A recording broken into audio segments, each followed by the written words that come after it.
भारत में कोरोना संक्रमण के कारण मृत्यु दर गिरकर 2.72% हुई।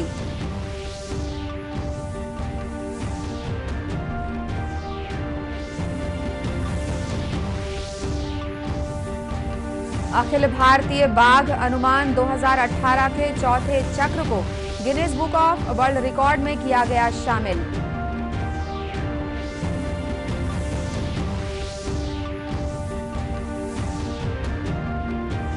प्रदेश में आज ई लोक अदालत का किया जा रहा है आयोजन। वीडियो कॉन्फ्रेंसिंग के जरिए लंबित मामलों को राजीनामा के जरिए सुलझाया जाएगा।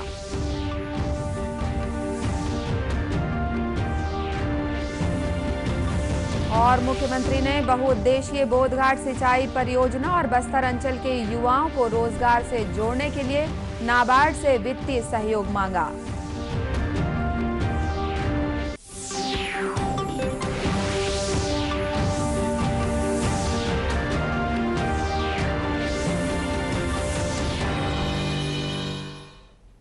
नमस्कार, आप देख रहे हैं दूरदर्शन समाचार। मैं हूं अनुराधा दुबे और अब समाचार विस्तार से। भारत में कोरोना संक्रमण के कारण मृत्यु दर गिरकर 2.72% हो गई है। विश्व के कई अन्य देशों में मृत्यु दर की तुलना में ये कम है। केंद्रीय स्वास्थ्य मंत्रालय ने कहा है कि देश में कोविड-19 से बचाव के उपायों के प्रबंधन का उद्देश्य मृत्यु दर में कमी रखना है। मंत्रालय ने बताया कि कोविड-19 से स्वस्थ होने वालों की दर में भी सुधार हुआ है और ये 62.42% हो गई है। मंत्रालय ने यह भी कहा है कि कोरोना वायरस से संक्रमित मरीजों की चिकित्सा देखभाल की गुणवत्ता में सुधार पर भी ध्यान दिया जा रहा है।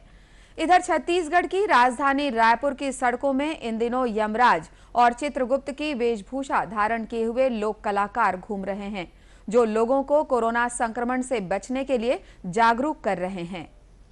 नहीं लगाएंगे तो आप अपनी जान तो गंवाएंगे, साथ में अपने परिवार की जान भी आप नहीं लगाए हैं, नहीं लगाए प्रभु, भी दे देना। क्या छत्तीसगढ़ में कोरोना जैसी महामारी फैली हुई है प्रभु। और ये रायपुर स्मार्ट सिटी के महाप्रबंधक आशीष मिश्रा ने मीडिया से बातचीत में बताया कि रायपुर नगर निगम, स्मार्ट सिटी और यातायात पुलिस के द्वारा संयुक्त रूप से लोक कलाकारों के माध्यम से लोगों को कोरोना संक्रमण से बचाने अभियान चलाया जा रहा है। ये कोरोना की रोकथाम के लिए रायपुर में हम लगातार आईसी एक्टिविटी कर रहे हैं।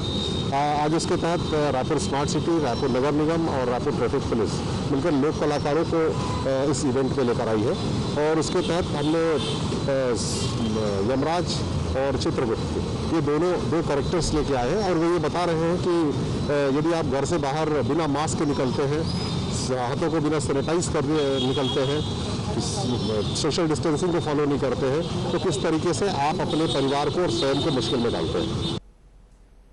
गौरतलब है कि छत्तीसगढ़ सहित देश के कई राज्यों में कोरोना संक्रमित मरीजों की संख्या लगातार बढ़ रही है। इसे देखते हुए केंद्र और राज्य सरकारें विभिन्न उपाय कर रही हैं। दूसरी ओर कई सामाजिक संगठन भी इस दिशा में काम कर रहे हैं और लोक कलाकारों के जरिए कोरोना संक्रमण से बचाव के लिए जनता को जागरूक भी कर रहे हैं। कैमरे से दुनिया का सबसे बड़ा वन्यजीव सर्वेक्षण होने के कारण अखिल भारतीय बाघ अनुमान 2018 के चौथे चक्र को Guinness book of world record में शामिल किया गया है। केंद्रीय पर्यावरण मंत्री प्रकाश जावड़ेकर ने इस उपलब्धि को महत्वपूर्ण बताया है। उन्होंने ट्वीट किया है कि ये आत्मनिर्भर भारत का शानदार उदाहरण है, जिसे संकल्प से सिद्धि के जरिए प्राप्त किया गया है। श्री जावड़ेकर ने कहा कि भारत ने प्रधानमंत्री नरेंद्र मोदी के नेतृत्व में बाघों की संख्या दोगुना करने का लक्ष्य निर्धारित समय से पहले हासिल कर लिया है। Environment and also ensure growth, and we have laid the largest camera traps. No country has done so much exhaustive survey and counting and camera traps used for this purpose. The said time we could complete the target 4 years before the target, because yes, we have good ecology, there are good forest, there is good prey base, there is enough water and fodder, And now we are further augmenting water and fodder in many jungle areas through the Campa funds. Shri Javadekar ने बताया कि ताजा गणना के अनुसार देश में इस समय 2,967 बाघ होने का अनुमान है। इस तरह दुनिया में बाघों की कुल आबादी का 75% भारत में है। छत्तीसगढ़ राज्य में आज ई लोक अदालत का आयोजन किया गया है। इसमें वीडियो कॉन्फ्रेंसिंग के जरिए लंबित मामलों की सुनवाई की जा रही है। राज्य के विधिक सेवा प्राधिकरण के कार्यकारी अध्यक्ष न्यायमूर्ति प्रशांत कुमार मिश्रा ने बताया कि बिलासपुर में उच्च न्यायालय और राज्य के विभिन्न जिला न्यायालयों की 200 से अधिक पीठों में 3000 से अधिक मामलों पर सुनवाई की जाएगी।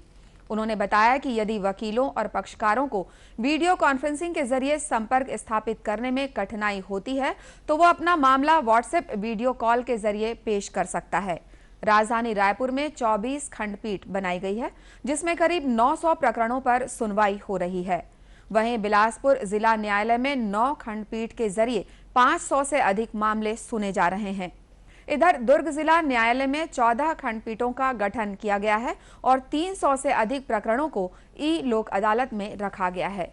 इस संबंध में दुर्ग जिला न्यायालय के कार्यवाहक जिला और सत्र न्यायाधीश रामजीवन दिवांगन ने बताया कि ई लोक अदालत के माध्यम से पक्षकारों को राहत मिलेगी। उन्होंने कहा कि यदि ये प्रयोग सफल होता है तो इसे आगे भी जारी रखा जाएगा। उच्च न्यायालय का उद्देश्य यह है कि कोरोना के इस दौर में सारी संस्थाएं, सभी का काम प्रायः बंद है, तो उसमें कोर्ट से भी जुड़े हुए जो पक्षकार हैं और जो अन्य लोग हैं, अधिवक्ता हैं, वो उनको भी आर्थिक कठिनाइयों से जूझना पड़ रहा है। और इस दौर में एक वर्चुअल लोक अदालत के माध्यम से हम केसेस का निपटारा कर सकते हैं। एक प्रयोग है जो पूरे भारतवर्ष में केवल छत्तीसगढ़ में राज्य स्तर पर किया जा रहा है। इस लोक अदालत में हमारे ज़िले से कुल 14 खंडपीठों में 301 प्रकरण रखे गए हैं। गौरतलब है कि ई लोक अदालत के माध्यम से जिला न्यायालय में लंबित सिविल वार्ड, मोटर दुर्घटना दावा, पारिवारिक और आपराधिक मामलों के अलावा राजीनामा योग्य मामलों का निराकरण किया जाता है। मुख्यमंत्री भूपेश बघेल ने बहुउद्देशीय बोधघाट सिंचाई परियोजना और बस्तर अंचल के युवाओं को रोजगार से जोड़ने के लिए राष्ट्रीय कृषि और ग्रामीण विकास बैंक से सहयोग मांगा है। मुख्यमंत्री ने नाबार्ड के अध्यक्ष GR चिंताला के साथ वीडियो कॉन्फ्रेंसिंग के माध्यम से कहा कि इस परियोजना के माध्यम से पूरे बस्तर अंचल में सिंचाई की सुविधा के साथ पेयजल और निस्तार के लिए पानी उपलब्ध होगा। उन्होंने कहा कि खनिज संपदा से भरपूर बस्तर अंचल में माओवाद समस्या एक बड़ी चुनौती है, जिसे खत्म करने के लिए युवाओं को रोजगार देकर उन्हें मुख्य धारा में जोड़ना है। श्री बघेल ने नाबार्ड के अध्यक्ष को बताया कि छत्तीसगढ़ के प्रत्येक गांव में एक इंडस्ट्रियल पार्क स्थापित किए जाने की भी योजना है। उन्होंने इसके लिए नाबार्ड से वित्तीय सहायता उपलब्ध कराने का आग्रह किया। श्री बघेल ने प्रदेश के विभिन्न हिस्सों में कृषि और उद्यानिकी फसलों को सुरक्षित रखने के लिए कोल्ड स्टोरेज के निर्माण और फूड प्रोसेसिंग प्लांट की स्थापना के लिए भी सहयोग मांगा। मुख्यमंत्री ने बताया कि बस्तर में मिर्च का बड़े पैमाने पर उत्पादन होता है और नागपुर में इसका बड़ा बाजार है। श्री बघेल ने मिर्च के परिवहन के लिए वातानुकूलित परिवहन वाहन उपलब्ध कराने के लिए भी वित्तीय सहायता देने का आग्रह किया। मुख्यमंत्री ने प्रदेश में स्वास्थ्य अधोसंरचना के विकास की जरूरत बताते हुए इसके लिए नाबार्ड से और अधिक वित्तीय सहायता उपलब्ध कराने की बात कही। श्री चिंताला ने कहा कि नाबार्ड द्वारा छत्तीसगढ़ से प्रस्ताव प्राप्त होने पर 20 से 25 हजार करोड़ रुपए की वित्तीय सहायता विभिन्न क्षेत्रों में विकास कार्य के लिए उपलब्ध कराई जा सकती है। उन्होंने बोधघाट परियोजना के लिए भी सहायता उपलब्ध कराने का आश्वासन दिया। प्रधानमंत्री गरीब कल्याण अन्न योजना के विस्तार को मंजूरी मिलने से प्रदेश के आम लोगों में खुशी की लहर है। राज्य के दुर्ग सहित अन्य सभी जिलों में इसका व्यापक असर देखने को मिल रहा है। हितग्राहियों ने बताया कि इस योजना से उनको काफी राहत मिली है। उन्होंने कहा कि लॉकडाउन के दौरान और आने वाले समय में इस योजना के जरिए उन्हें मुश्किल वक्त में परेशानियों का सामना नहीं करना पड़ेगा। जो चावल वगैरह, राशन वगैरह, उससे हमारे परिवार में थोड़ा राहत की राहत मिली है हमारे परिवार को राशन के लिए। क्या बदलाव देखने को मिल रहा है इससे? जी हाँ, बिल्कुल मिल रहा है बदलाव देखने के लिए।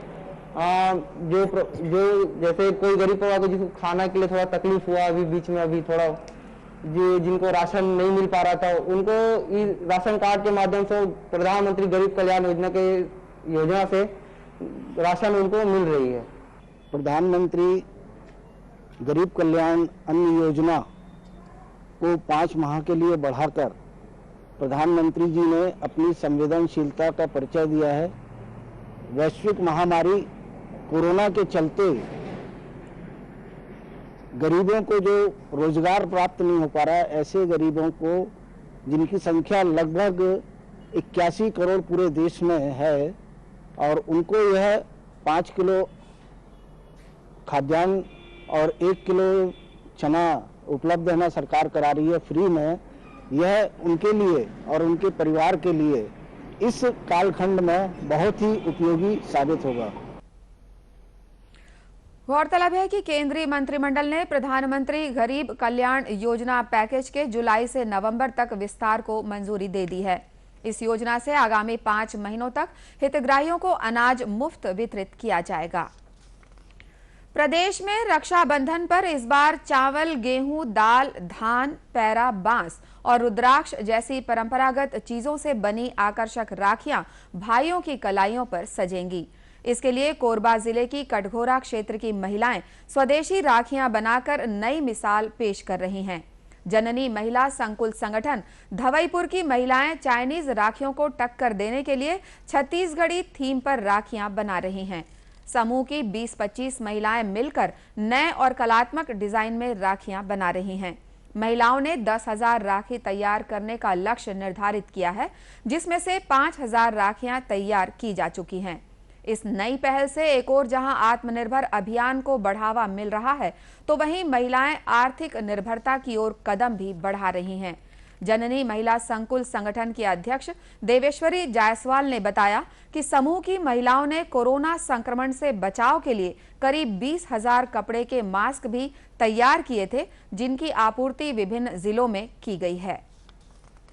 जैविक खेती के लिए ऑस्ट्रेलियन केचुआ वरदान साबित हो रहे हैं। यही वजह है कि बिलासपुर, मुंगेली, महासमुंद, बस्तर, कांकेर और जांजगीर चांपा जिले में किसान बड़े पैमाने पर खेती में इनका इस्तेमाल और उत्पादन कर रहे हैं। इस कड़ी में जांजगीर चांपा जिले के एक युवा किसान ने ऑस्ट्रेलियाई केचुओं को अपनाया और गुणवत्ता से परिपूर्ण जैविक खाद तैयार किया है। धीरे धीरे खाद और केचुओं की बढ़ रही मांग तथा बिक्री से युवा आत्मनिर्भर बनने की राह पर निकल पड़ा है।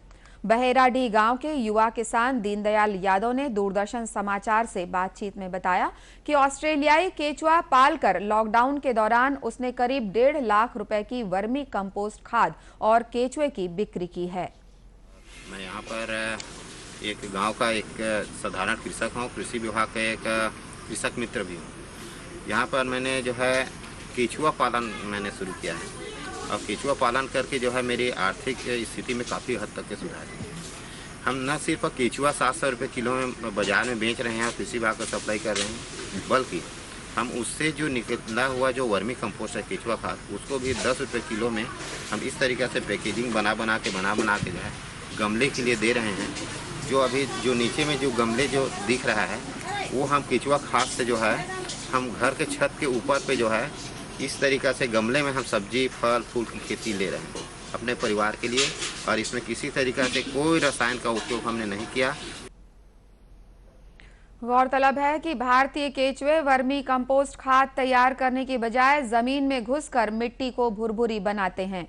वहीं ऑस्ट्रेलियाई प्रजाति के केचुए कुछ दिनों में गोबर और मिट्टी को खाद में तब्दील कर देते हैं।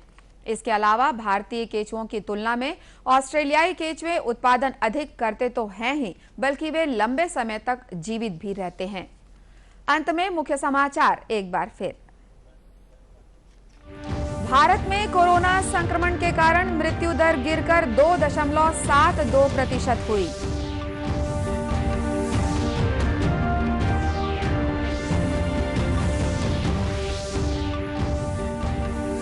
अखिल भारतीय बाघ अनुमान 2018 के चौथे चक्र को Guinness book of world record में किया गया शामिल।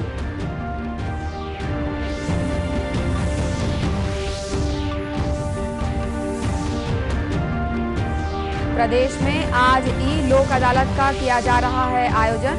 वीडियो कॉन्फ्रेंसिंग के जरिए लंबित मामलों को राजीनामा के जरिए सुलझाया जाएगा।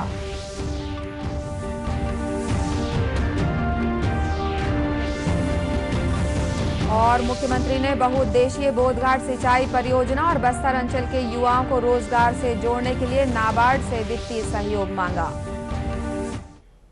इसी के साथ ये समाचार बुलेटिन समाप्त हुआ। नमस्कार।